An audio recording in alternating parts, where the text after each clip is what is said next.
Hello, everyone. My name is Arthur Rishi, and I'm the co-executive director of Boston Landmarks Orchestra. It's my pleasure to welcome you to this live conversation, the latest in our series of interviews, demonstrations, and performances, some live, some pre-recorded, some taken from our archives that we're calling interludes. If you have questions for our guests during today's program, you may ask them by using the Facebook comment feature, and I will relay the questions to our panel.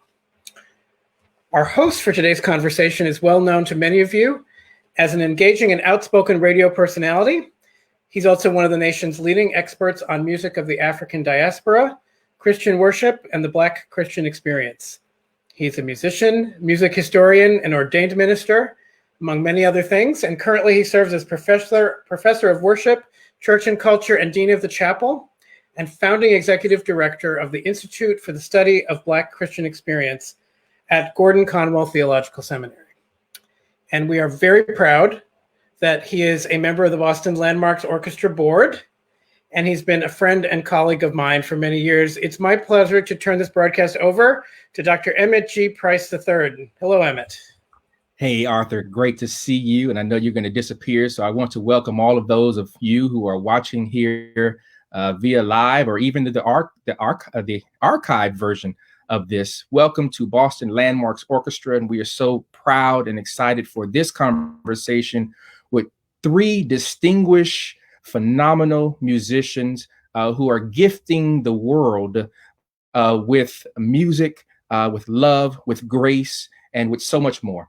And so I'm excited to welcome our own Maestro Christopher Wilkins, the leader of our phenomenal Boston Landmarks Orchestra, a national recognized and internationally renowned composer, musician, conductor, of course. Also want to invite Dr. D, Dr. Diane White-Clayton, a phenomenally just gift to the world, classically trained soprano, composer, musician, conductor. I mean, just does it all. And then with us today, we are so proud and so excited to welcome Dr. Roland Carter, the esteemed composer, the esteemed educator, the esteemed just all Renaissance person who's with us. We're going to have a phenomenal conversation. So welcome to the three of you. And Christopher, this is your show. I just happen to be sitting in this seat, but welcome today. Well, you're a big part of how we all came together, Emmett. It's quite a story. And while we have a specific project, it's grown out of really strong, important relationships over the years. I've known Roland Carter, I think, Roland, since about 2007, maybe, when we first met in Orlando. Do you remember when you made that arrangement? Oh, wow, it was before then, actually.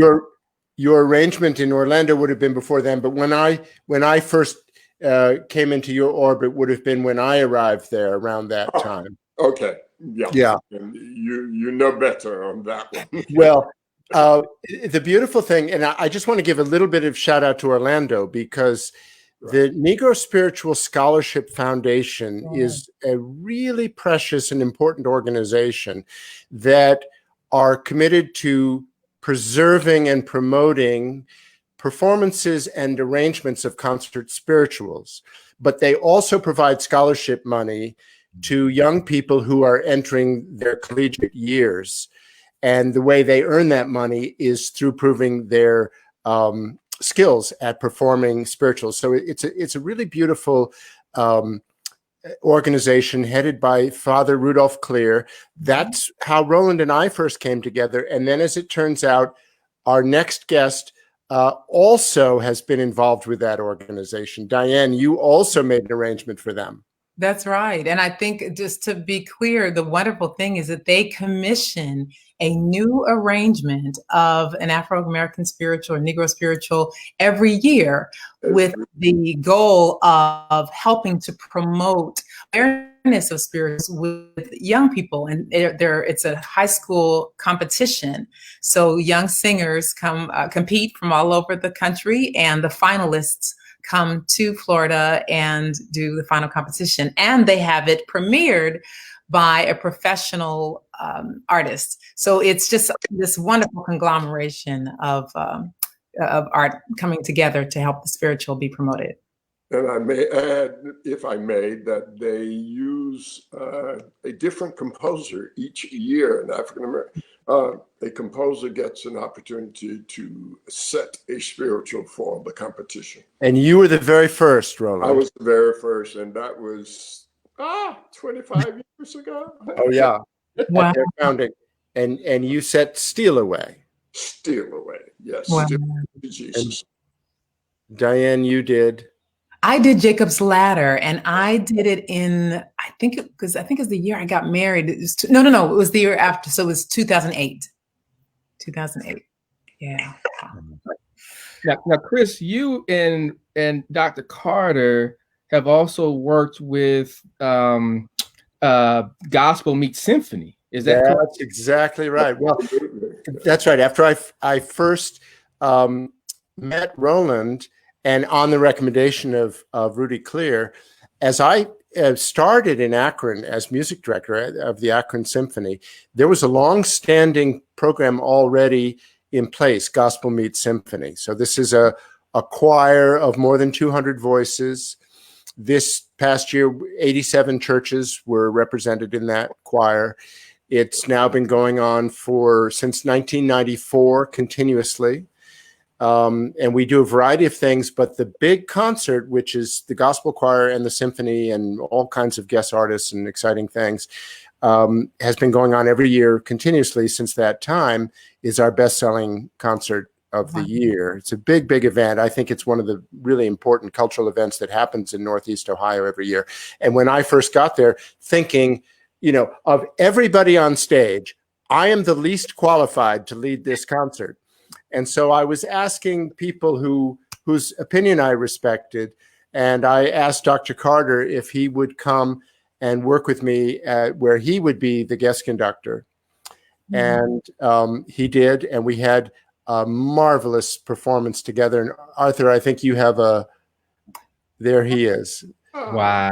So that's Dr. Carter conducting the Akron Symphony and the Gospel Meets Symphony Choir. And it's a extraordinary event. And that particular year, we worked with Western Reserve Public Television, PBS Western Reserve, and they made an hour-long special out of that concert, which in short order was picked up by public television stations all over the country. It was seen. It was seen in almost every major city in America, which is very exciting. What year was that, you said?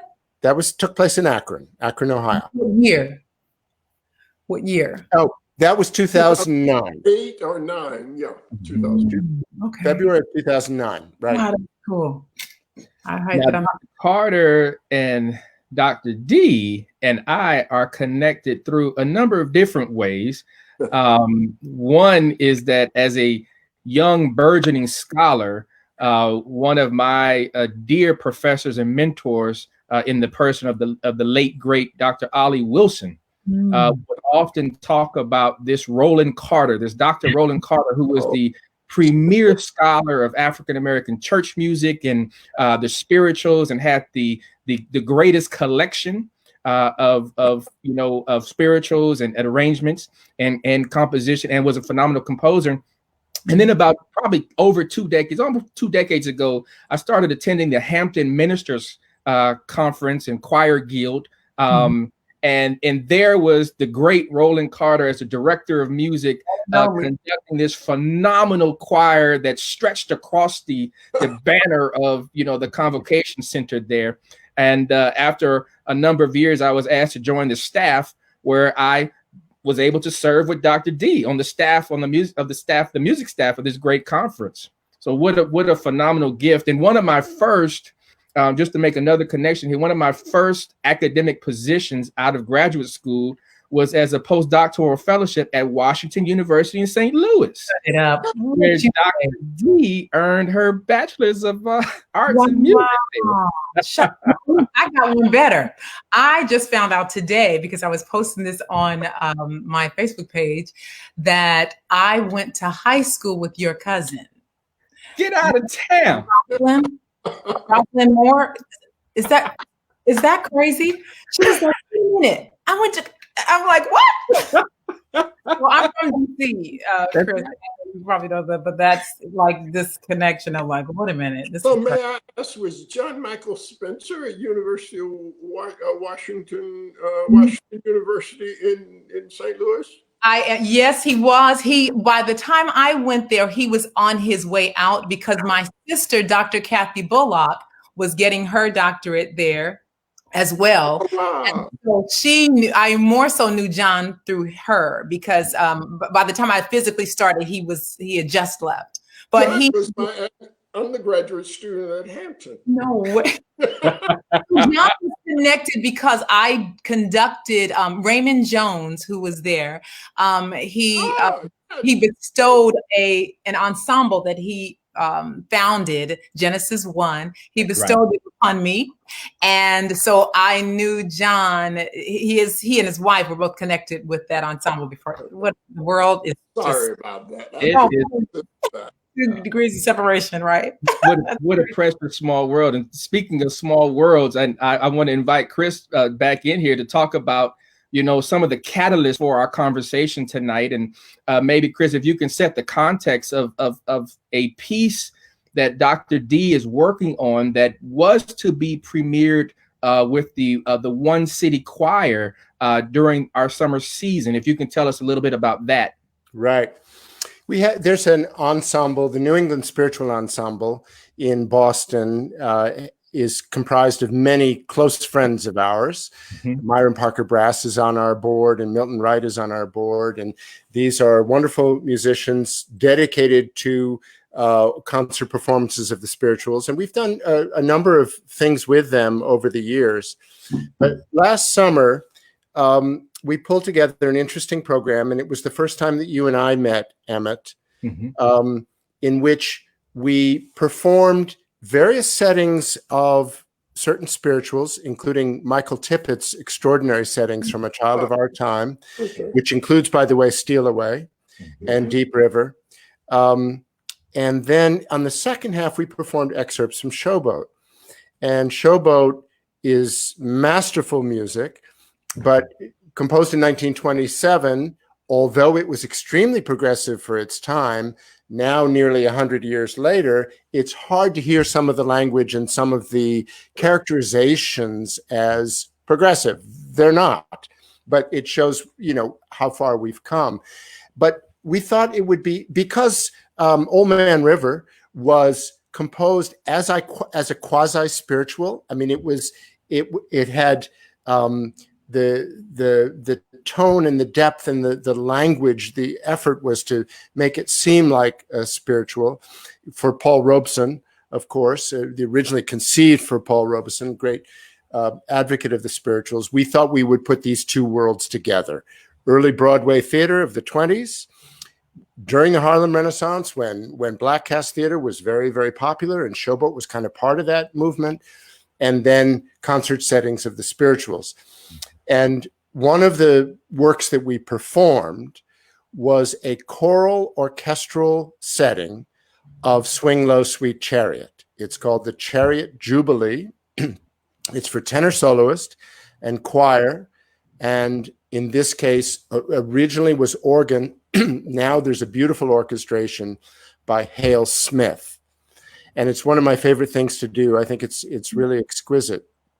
And I thought it's such a good model for this. I mean, we talk about gospel meets symphony, these hybrid forms of music, which is really what classical music is anyway. The whole history of classical music is the Turkish and the Viennese and the Germans and the Italians, and it's kind of all in this bundle together.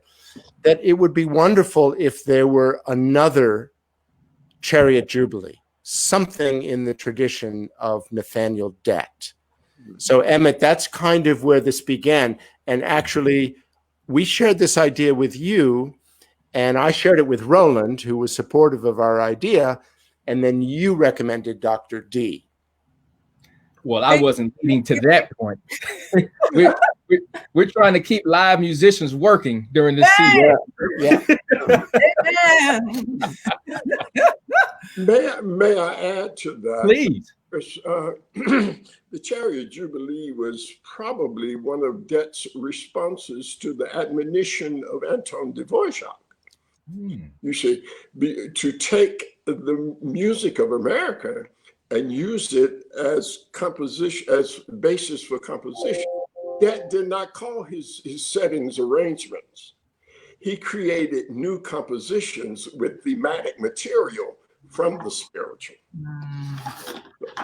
Well, Dr. Carter, since you're educating us on Nathaniel Det, we need you to sit there for a second and really help us to understand the phenomenal legacy, and perhaps you can attach it to Hampton University and your rich legacy there, and maybe even talk about your pedigree and how you're connected to Det in this moment.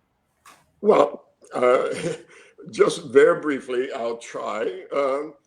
I've been familiar with the works of Det since I first started taking piano at the age of 6. My neighborhood piano teacher had a picture of him sitting on top of her piano, and I would have to see it every week. I would go take a piano lesson. Learning more about who he was. My high school teacher was a Det student who graduated from Hampton. And she insisted that I would go to Hampton when I graduated from high school. So she literally deposited me on that campus in her 59 Mercury. Wow. So and there I met my principal mentor there, Charles Flax, and studied with 4 or 5 other Det scholars and people who were connected to Det. As Det had founded the Department of Music at Hampton in 1913, one year, the year that he published his Listen to the Lambs, which was his major composition. Yeah. Wow. So I count that a blessing that he is when did I go there? 35 years after he left Hampton, I took over as director of choirs at Hampton. Wow. And one of the legacies that ties both Dr. Carter and Dr. D, as we transition to talk a little bit about this piece that you're working on, Dr. D, is that you both are phenomenal educators. Just to travel the world and to listen to folks who have studied with you, who have studied under your baton, who have sung for you, who have sung with you, who have performed your music all around the world. And I think that that's one of the great legacies that's often understated by Black composers who also work within the academic setting, that there's a sense of love that goes through the musical creation that we have, but also through the teaching that we do. And both of you come through that rich tradition. So Dr. D, tell us about this work that you are preparing for the Boston Landmarks Orchestra and the One City Choir. Wow, I am pinching myself. First, let me just say I'm so honored to be here, to be a part of this amazing project. Thank you, Emmett, for recommending the sister over here. Amen. Always appreciate the work. And thank you, Chris, for the opportunity to be able to serve you and your musical aggregation in this way. I am a Roland Carter fan, unashamedly.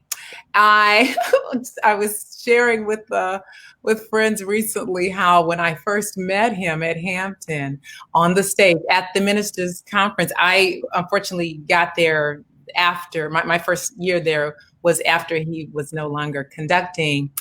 But for those that don't know, so the Hampton Ministers' Conference is the largest aggregation of African-American pastors, ecumenical African-American pastors in the world. So meaning Black pastors from various denominations converge on Hampton University and use the campus as the home for this annual week-long conference that includes the claim to fame, I could say, is the best of Black preaching in the world, and also the best music. And so there's the big choir that Emmett referred to is the choir that provides the music for this conference. So this is the context. So I too had known this name, Roland Carter, all my life.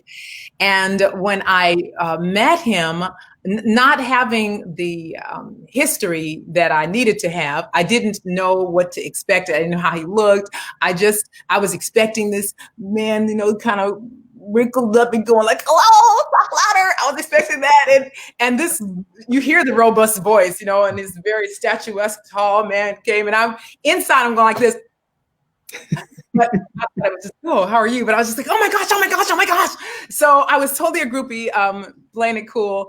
And just from the moment, and I just have to say this, I've said it before to you, Professor Carter, but from the moment I met you, I was just so not just impressed by who you are, but just what you said just now, Emmett, the person of who you are, always being an educator, always being a nurturer, encouraging. And you said something wonderful about some music I presented. So thank you.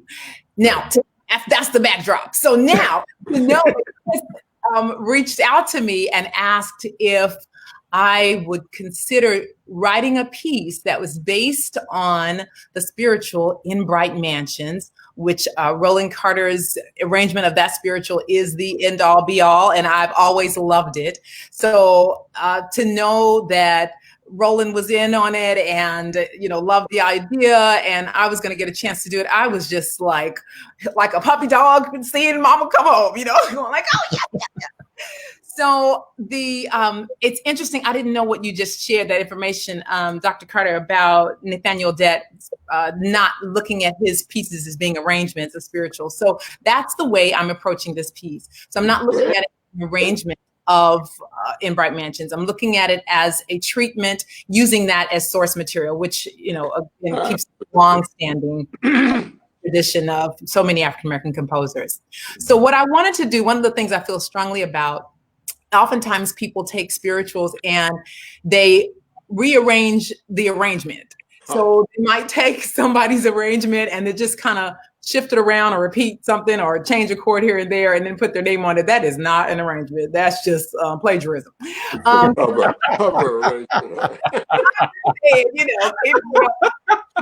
what is important is, and of course, there's a fine line legally when we do talk about what really constitutes an arrangement. But all of that to say, I did think about taking Roland Carter's arrangement and just sort of revisiting it and keeping a lot of those gems and sort of putting a twist on it. But then I kept thinking, when something is good, you don't need to do it again. So he did what he did. And I'm just saying this. This is true. I'm not trying to, it's not flattery, it's just the truth. Because the piece is so iconic and so many know it and so many choirs have done it, it does what it does well. So what I decided to do instead, because I have done and redone this piece, and many who are my Facebook friends watching, they know, because I've been putting out prayer requests, pray some more, it's 4 a.m. What I decided to do was take apart his piece and look at these concepts and take them, unassemble them, if you will, and reassemble them. So one example is, and in fact, I think we have an excerpt of Roland's piece. Is this a good time? Can we do that now? I think this is a great time. We'll have Arthur cue it up, but I just want to say that the folks on Facebook are commenting. Dr. D, you have an amen corner, first of all. And then also that folks are acknowledging not only that Dr. Carter is a living legend, but right. Dr. D, you are becoming one in your own right. So I just want to share the comments that the folks on Facebook are sharing. Arthur, let's cue up this track here so we can experience some music. And this is the great Moses Hogan's choir that is going to be doing this particular performance.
Oh my goodness. Just takes your breath away. Just takes your It really does. I mean, it's just a phenomenal work. Clearly, that was Dr. Carter's arrangement. Yes. Moses Hogan singing is one of the great chorales of the 20th century. And one of the things that I did, I wanted to do some research before delving into this. So the first thing I did was to call this great man, to call Roland Carter. And I wanted to just pick his brain to say, how did, just tell me about the piece. So I was excited to know, or surprised to know, and correct me if I'm saying it right, Roland, this is your first major piece, your first choral piece written ever? Well, not written. Well, my first, yes, I guess my first arrangement, but it has progressed. All right, this coming out. Wait a minute, I just have to say, how are you going to? That's not fair. That's not fair. No, the shape it's in now was not where it was in 1962. Yes. It has progressed. Actually, I had the help of a couple of people, even Jimmy Dowell, who wrote the gospel guy from Detroit, who wrote the piece "I Really Love the Lord." Yeah. Jimmy used to do my pieces, and it is because of him that the last part is repeated so many times. I heard him do it, and he had people in the aisles after he kept it. I only did that part once. I love it. Can we show? We actually have Roland Carter's autograph score. So that means for those of you who are non-music people, that's the original. So that would be, can you, Arthur, show us one? Hold on, we got these labeled here. I'm all over the place. I think that's 1A. It's, Lord have mercy. Hold on one. Ooh, yeah. While we're queuing that up, there's a question in the comments section for you, Roland. And the question is, how do you feel hearing this after so many years and after this being one of your pieces? How do you feel hearing it back again? Oh, well, I'm honored. I really am, because Moses was a kind of protege in a way. We used to talk regularly, but it's because of him that the piece really got exposed. So I'm just honored to hear that particular piece has gone where it has in the past. Wow, since 50 years, but oh wow. So you guys, Dr. Carter so graciously, first of all, I was impressed that he was so organized. I cannot put my finger on a lot of my originals, but that's another story. So Dr. Carter, can you tell them a little bit about what they're seeing? And there's a little bit of trivia that we see up in the corner of this. Hopefully I can make it bigger on your screen at home. I have to Zoom, Arthur. Can you? I have to give a shout out to Kappa Alpha Psi. So because you'll see up in the top my name, and you'll see a scroll up there. Well, this was done during the time I was a scroller, pledging the great fraternity. Okay, but here you see my opening statement, which has not changed actually over the years.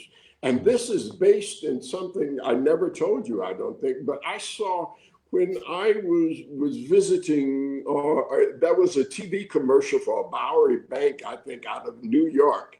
And there was like a nun who heard the voice of God or something, and she would look around, and it was like, and that's what this is supposed to be, a symbolism, symbolic of angels singing. And you are, and you hear this wonderful sound for these, 4 measures, and then you make the statement, that's so beautiful. Lord, I want to live up yonder. So what I did, I love this opening, right? So you've got, hopefully you guys can hear okay. Are you able to hear me okay? Yeah. So this is what, first of all, the first thing I borrowed, in the Baroque era, they called it borrowing. Now we just call it stealing, but I'm going to say borrowing. So the first thing I borrowed from Roland is the key. I love E. I'm a firm believer when people write in a certain key to just willy-nilly transpose it. I'm not with that, because keys have colors and they have certain attributes to them. Anyway, the brightness and the purity of the E major, him starting with this. Now, this is totally new material, so this is not the melody of the actual spiritual, right? Rather, and he has ahs. So I thought, how cool would it be to look at these ahs again? I wanted to, at the end of the piece, he quotes a passage from John 14, in my Father's house there are many mansions. This is Jesus speaking. So I thought, let me bring, I wanted to bring that scripture in sooner. So in my piece, I actually start, let's see. Well, it doesn't start this way. Originally, I was going to start this way, but I had to kind of change it. That's for another day. There's been a whole lot of thoughts doing it and redoing it. So I have the lyric that I borrowed from the scripture of the Gospel according to John, and it says, "Let not your heart be troubled." So the choir will sing, "Let not your heart be troubled." So can you hear his? So I wanted to lengthen the phrase. So I began with his the same idea of his pitches. So again, let not your heart be troubled.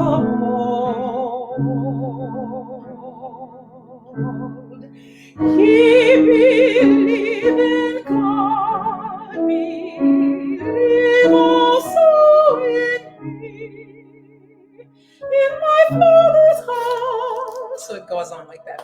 And then from there, if it were not so, I would have told you. So this flatted 7, again, is borrowed from Dr. Carter at his end. In my Father's house, there are many mansions, if it were not so. Everybody loves that part. We always start shouting right there. We like, yeah, thank you. That's the part to get the shout in right there. So I love that, the flatted 7 thing. So that's that's how initially I was starting it that way. Thank you. But long story short, I said, well, I don't really want to start it that way because I was wrestling with, I think I want to begin it a little differently than the way he began his. I want to begin it simply.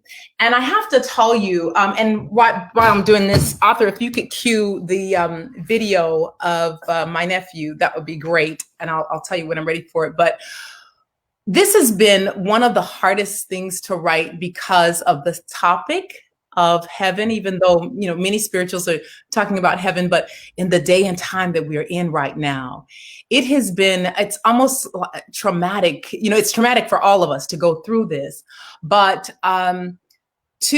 as I've thought about in bright mansions above, Lord, I want to live up yonder in bright mansions above. We know the dichotomy. Oftentimes when you had slaves singing about heaven, it wasn't because of they were so frantically depressed and they just wanted to be suicidal and go to heaven. No, it's because it was hell on earth. Mm-hmm. And so it was the understanding that heaven was that release. Heaven was something that by faith they believed this is not how it's supposed to be.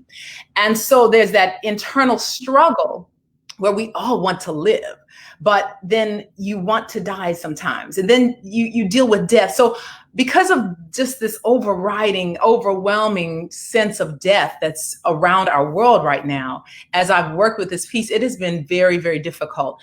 I have, there are times when I have to just divorce myself emotionally, or I'd just be sitting, or be bawling the whole time. So I decided to open it up very, just in a solemn way with a solo a cappella voice, a baritone. So this is going to be for orchestra and chorus. And I asked Chris, and he's been so kind to give me a lot of leeway. So I asked him if I could have a baritone and mezzo soloists, because most often tenors and sopranos get the solos, but I'm very partial. Spoiler alert, I have the most wonderful baritone in the universe who is a part of my bloodline. My sister, Dr. Kathy Bullock's son, Keith Bullock, Keith is the dad, sorry, Philip Bullock, my nephew, who has been musical from the time before he got out the womb, we were singing to him. So I asked him to just record just the opening. So if we could just play that right now, that'd be great.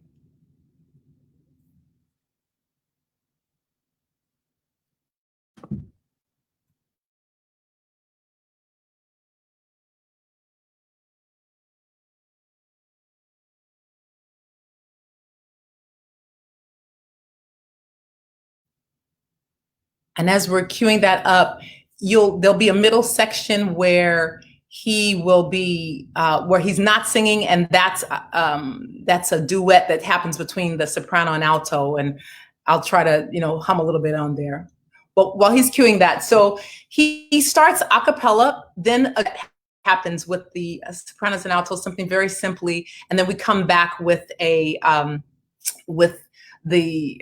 verse, the first verse that the baritone does. I'll do one, I can keep going. I need just a minute. The video is frozen, so keep talking. People are enjoying it. Just a second. Show one more part. There's so many parts of this piece that are really beautiful and iconic and just classic to that arrangement. But as you said, Dr. Carter, it's interesting to hear that evolution of the end part, which you call a recitative, if you will. So I wanted to keep that. I wrestled back and forth, like, how do I do it? And I don't want to do the same thing because it's so nice just how it's done. So what I did is I have it still in there. I get to it in a very interesting way. My humble opinion, but when I do get to it, it is, so now we're actually in D. So we modulated a few times in this piece. Sorry, let me get here. All right, and it's here. So in my father's house, there are many mansions. If it were not so, I would have told you. In my father's house, there are many mansions. If it were not so, I would have told you. Then the solo says, oh, do it again. My father's house. So I wanted to, it's the same idea, not quite as free as Roland's arrangement, which I love, but I thought, again, that's been done. So let me try to do something differently and make it metric where it's actually written out. Are we good for the cue? I think we are. Yes, yes, yes. So let's go back to Philip Bullock and Dr. Kathy Bullock.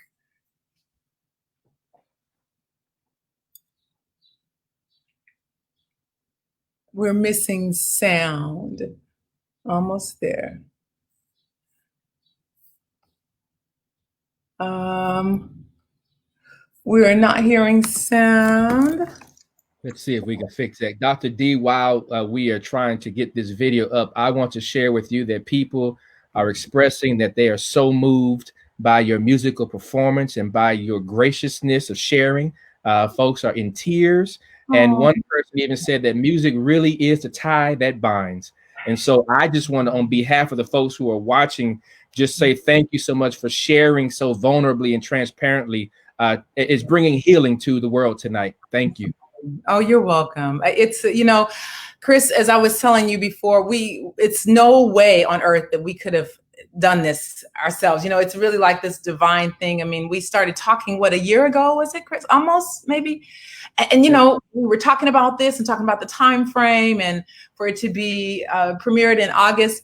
Who knew, right? I mean, gosh. Well, I've discovered that the greatest things that we do are things that no one person could do alone.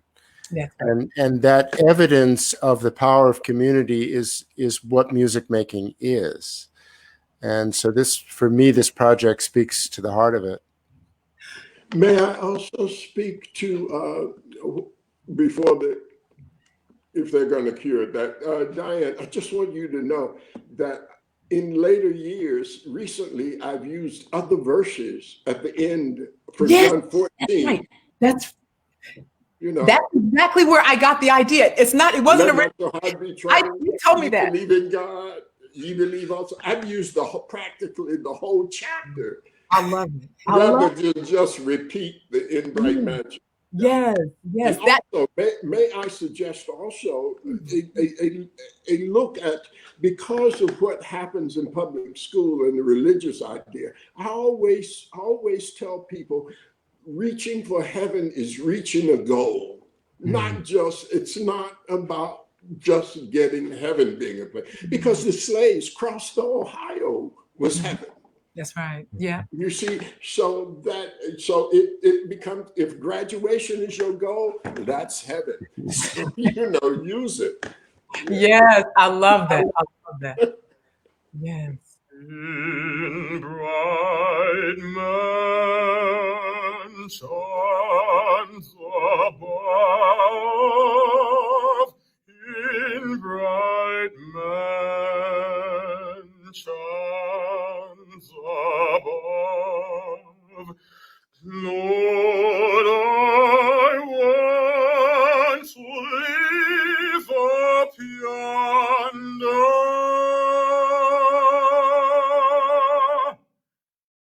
in bright mansions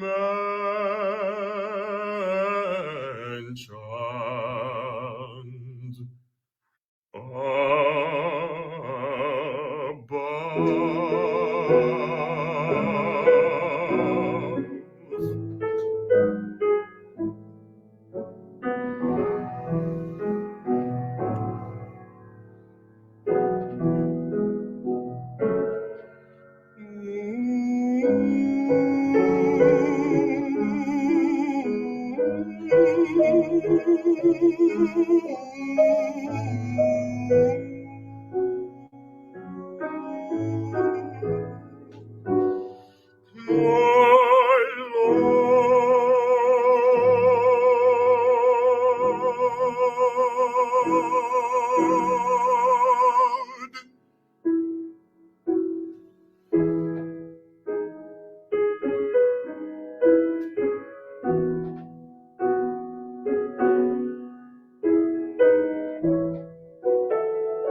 My mother's gone so glory, I want to go there too. Lord, I want to live up yonder.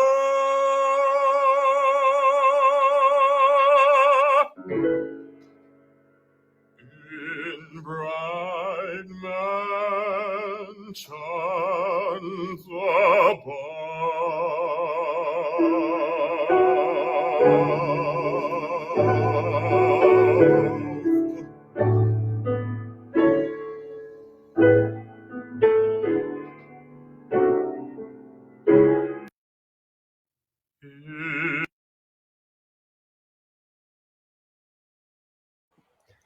Wow. Wow. Wow. What a gift.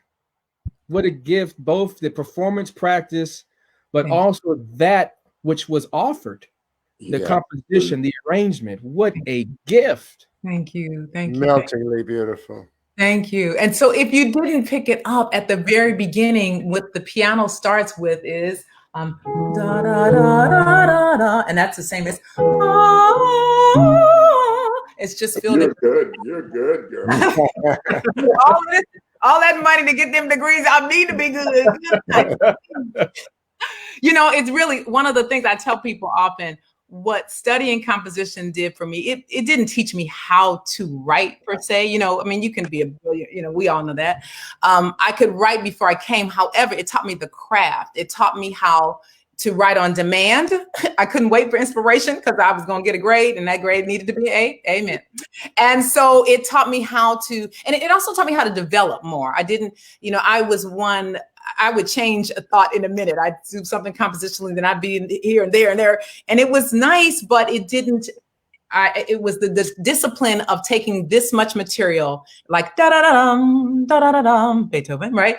And making an entire piece out of it. That's the challenge. That's why I love things like this, where someone commissions me to write something and they give me these parameters. It's not just, could you write a piece for us? Which I don't mind. Hello, everybody. I don't mind. You can do that too.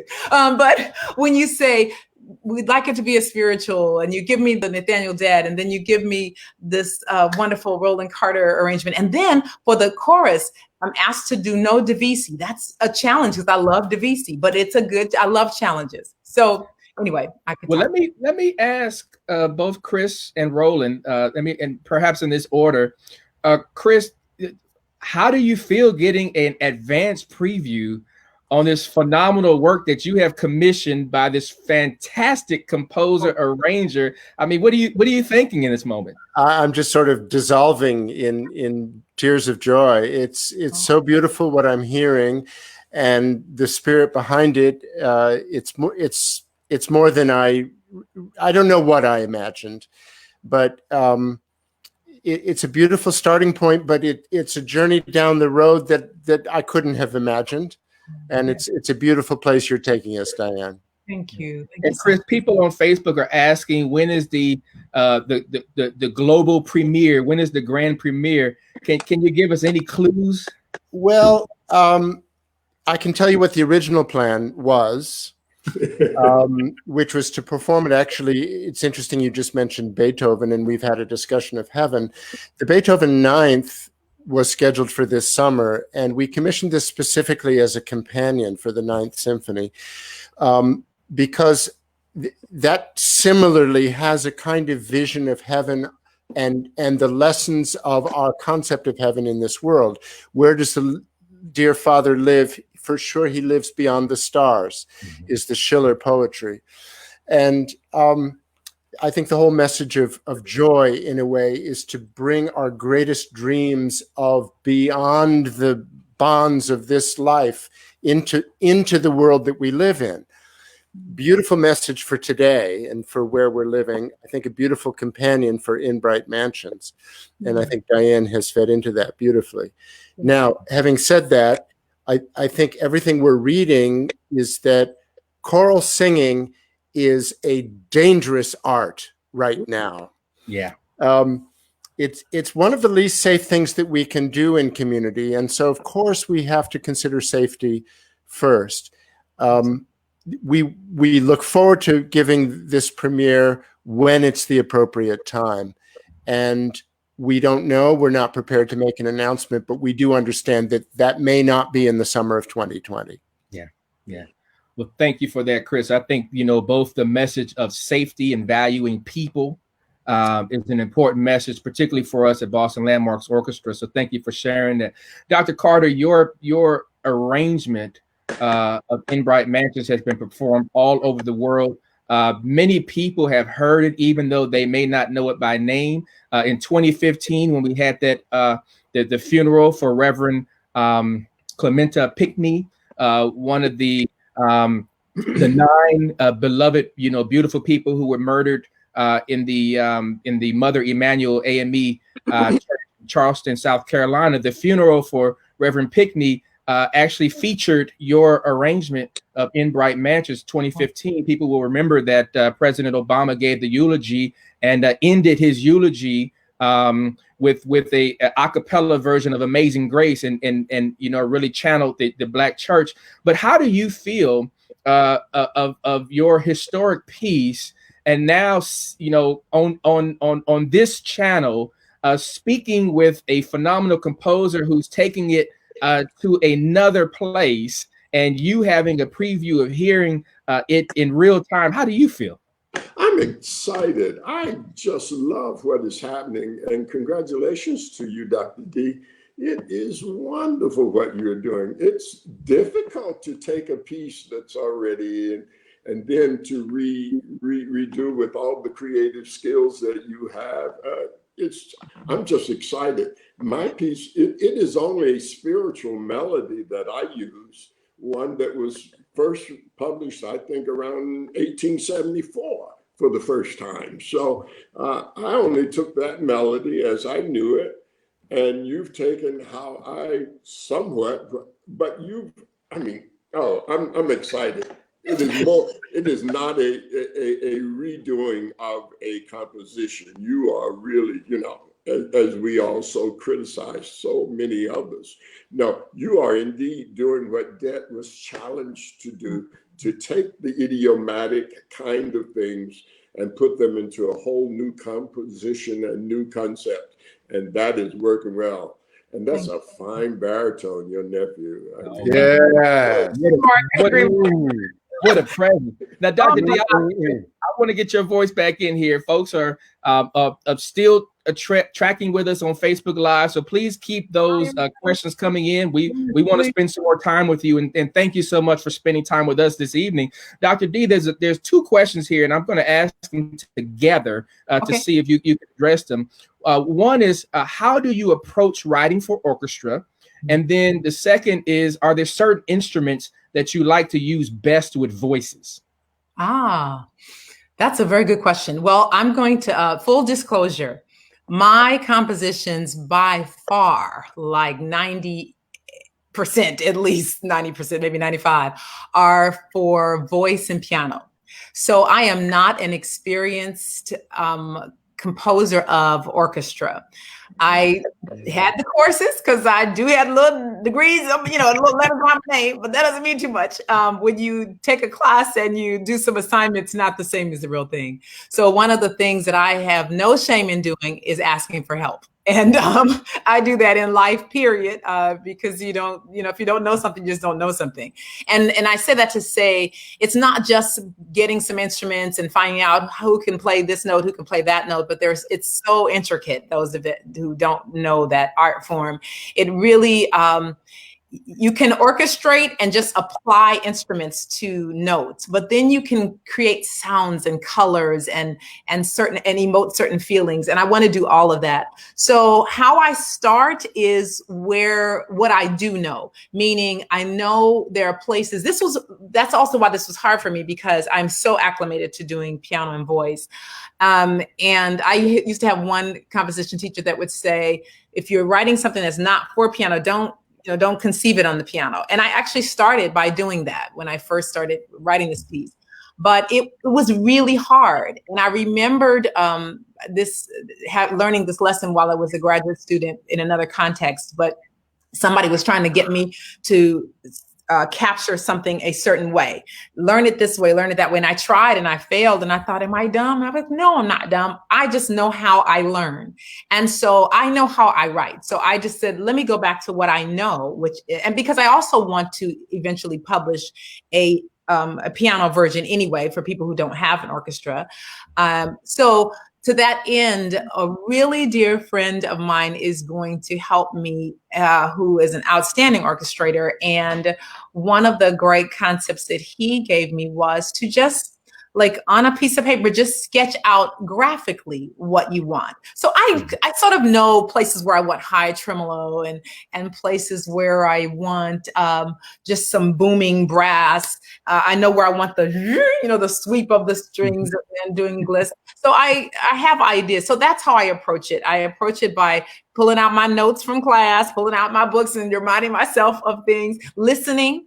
Now, one of the things, another full disclosure, one of the things I was going to do, you guys, in preparation for this, was going to start attending some orchestral rehearsals. So I have a really dear friend who's the founding conductor of the Los Angeles Jewish Symphony. I was going to run in there and sneak in the back.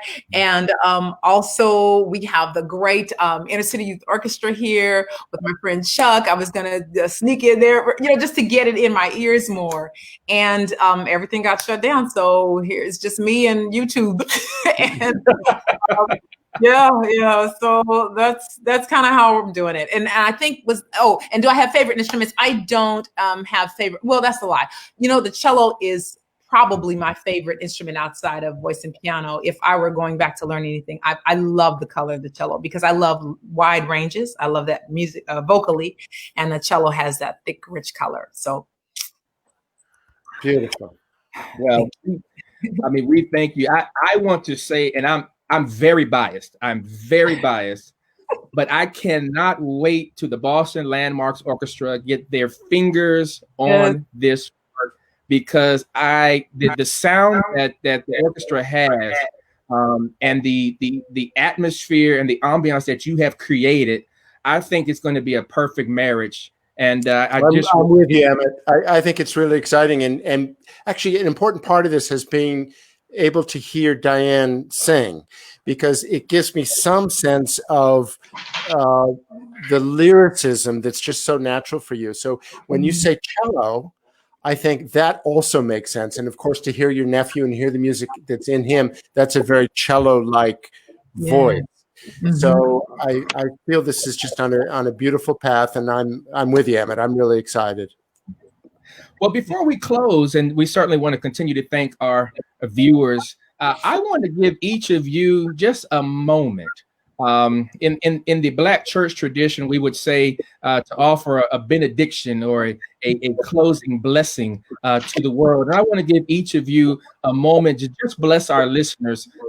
Certainly Dr. D has already graced us with her original work and the arrangement, but just through the mouths of your soul, if I can suggest it that way, just to bless our listeners. And Dr. Carter, we will start with you. Give us something to hold on to get us through this season. Oh, my goodness, listen, you put me on the spot. I am just so excited about this process, the project. I had no idea where it would go, and I'm just delighted to be able to work with or to give feedback to Diane and the relationship with all of us. I mean, the friendship is just made for unbelievable things to happen, and I'm so appreciative. Thank you, everybody. Beautiful. Thank you. Dr. D, bless us. Can my blessing be musical? Are you kidding me? So, it'll just be there's only one place in the piece where I have the statement of the spiritual, just SATB. So the choir just singing it. So I'll just do that. In bright mansions above, in bright mansions above, Lord, I want to live up yonder in bright mansions above, in bright mansions above, in bright mansions above. Lord, I want to live up yonder in bright mansions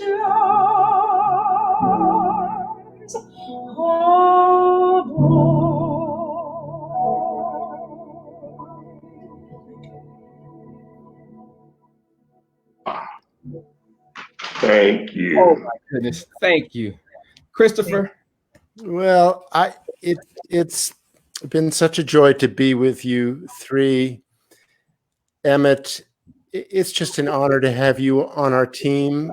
I don't think there's anybody in the city of Boston who has their finger better on what the health of Bostonians would mean in a mental and physical and spiritual sense. And there's nothing that we need more than that right now. And I think music has a very, very important role to play in that when the time comes. Today has given us some of that, but ultimately what we do is about community. It's about coming together and expressing it in fellowship, in communion. And that's what the Landmarks Orchestra is about. That's why we're called Landmark, because originally the idea was that the orchestra would play throughout the city in historic places and underserved communities and in the neighborhoods, and so that it was about placemaking. But I think earlier in this session, you put your finger on it when you said it's really about people. And I think over time, we've become much more about people and giving voice to people, to all Bostonians, to all people in the area. What's been kind of exciting about today is that it's not only that, it's bringing together the tradition over generations, over hundreds of years. Actually, when you're speaking of the spirituals, we don't know how many hundreds of years we're talking about, but we know it's centuries of tradition that are alive through these anthems of the American experience. And by the way, Dr. D, you said maybe make it available eventually for piano and choruses, but there's a whole community of orchestras out there that are going to love to perform this piece. Yes. Because the choirs know it, and the orchestras are thirsty for great pieces of this kind, and we have so few of them that speak authentically. We have pieces that are knockoffs or that are pop pieces where the orchestra is kind of a backup to somebody else. But this integrated approach, it's rare, and it is in the tradition of Nathaniel Dett. And so, Roland, I thank you for bringing us that perspective and that history. Diane, I thank you for your creative spirit, which seems limitless and bright and joyful. And Emmett, thank you for being the vital community leader that you are. You've given us so much in this city, and now to our beloved orchestra at a time when we need it. Thank you. And Chris, I have to say, on behalf of every person of African descent, whether it is a composer or a chorister or a soloist, thank you. Thank you for okaying and having the vision and reaching out in terms of this this project, because we're starved for it too. We're excited, and so often the door is not open to people that look like me. So I just want to say thank you. Just thank you. Thank you, Diane. I'm excited. Well, Dr. Roland Carter, thank you. Dr. D, Diane White-Clayton, thank you. Maestro Christopher Wilkins, thank you so much. And let's welcome back Arthur Rishi. Yay, putting out behind the scenes, put it together. Thank you, everyone. What a treat this has been. I've been sitting at my computer trying to get the videos to play and looking at the comments coming in on Facebook, which are extraordinarily moving tonight. There are people saying this was an historic conversation, and I have to say I agree. I think we will not forget this evening for a long time, and this video will be made available in the archives and on our Facebook and on our website. And I want to say that although we don't know exactly when and how we'll be back, meaning the Boston Landmarks Orchestra and the One City Choir, we will be back. Whether it's this year, whether it's in the usual place, whether it's in another form, we will be back. We're part of this community. We intend to remain part of this community, and we will be back and part of the healing of Boston and beyond. So thank you. If this has moved you in any way, I would ask that you please continue to support us. Support us by coming to our events when we have them. Support us by watching these live streaming events. And support us, if you can, financially, because we want to keep our musicians employed and involved. And it's important that the arts be part of the future of this country. So if you can find it in your heart and in your wallet to support us in some way, and I don't usually ask so directly, but this was a very moving conversation, and we do need your help in all these different ways. Visit our website at landmarksorchestra.org. You can find all the different ways to support us, even if it only means signing up for our newsletter and finding out what we're doing. That means a lot to us too. So good evening, everyone. and hope to see you all in person soon. Good night.